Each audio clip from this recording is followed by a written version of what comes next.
Shalom, shalom. Nous sommes encore là en ce jour pour vous dire combien le Seigneur vous aime et combien il a des projets de paix et non de malheur. Alors nous venons là de terminer notre culte qui avait pour thème une nouvelle forme de ta vie. Le texte de base était tiré de Jérémie chapitre 18 versets 1 à 6. Nous avons vu l'histoire où le Seigneur envoie Jérémie chez le potier afin que ce dernier se rende à cet endroit pour qu'il puisse lui donner un enseignement en fonction du travail que faisait le potier avec de l'argile.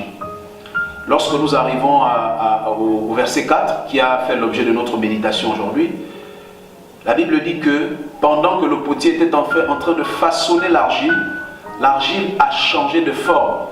Il a eu une forme plus ou moins irrégulière, comme il a l'habitude de le faire, comme il est de coutume avec l'argile. Et ensuite la Bible nous dit, le potier reprit cette argile en question et en fit une forme qui lui plaît. Quel est le message pour nous aujourd'hui, nous chrétiens? Le peuple dont il est question, c'est nous, l'argile. Et le potier, c'est le Père, qui est le façonneur, celui qui arrange nos vies. Mais il se trouve que dans nos vies, nous pouvons être devant des situations qui nous poussent à nous déformer.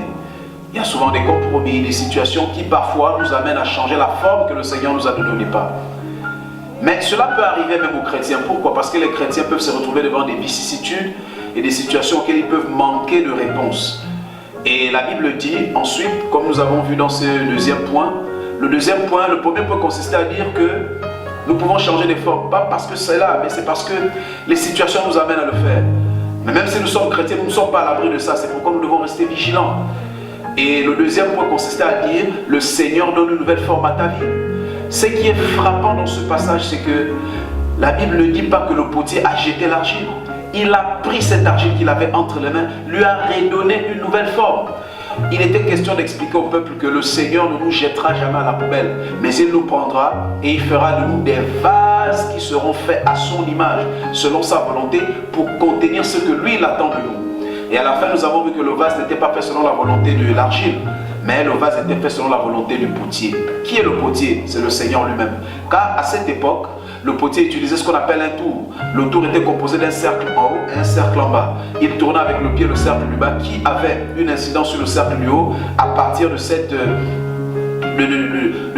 espèce de bois qui était au milieu pour soutenir les deux tours. Ainsi, il pouvait donner la forme pendant que le pot était en train de tourner sur le disque du haut.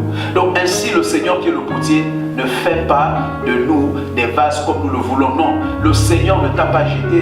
Le Seigneur n'a pas jeté l'argile. Le Seigneur ne nous a pas mis à la poubelle. Non, il a pris la forme ancienne qui était à côté et lui a donné une forme nouvelle, une vie restaurée, une vie qui, à la base, ne ressemblait pas à ce qu'il voulait, mais au finish, nous avons un vase qui est, comme dit la Bible, comme il le voulait, bon comme il le voulait.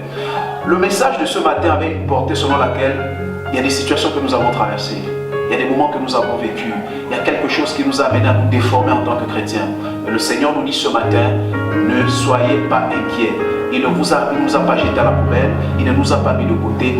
Tel qu'il nous a pris, il nous redonne une nouvelle forme de sainteté, une nouvelle forme de respect, une nouvelle forme d'intimité avec lui, une nouvelle forme de communion avec lui, car son objectif n'est pas de nous mettre à la poubelle, mais de faire de nous des vases d'honneur selon sa volonté et des vases d'honneur qui lui plaisent.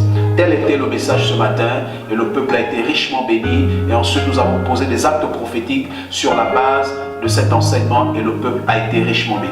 Je crois que toi aussi tu peux être béni. Il suffit tout simplement de regarder l'intégralité du message qui est disponible sur notre chaîne YouTube Kedros TV et n'oublie pas à côté il y a un point rouge qui est écrit s'abonner, tu cliques dessus et régulièrement tu recevras des notifications qui te permettront de savoir quels sont les programmes que nous avons, les émissions, les enseignements, les cultes. Tout cela est pour toi, c'est gratuit et c'est pour la gloire du Seigneur.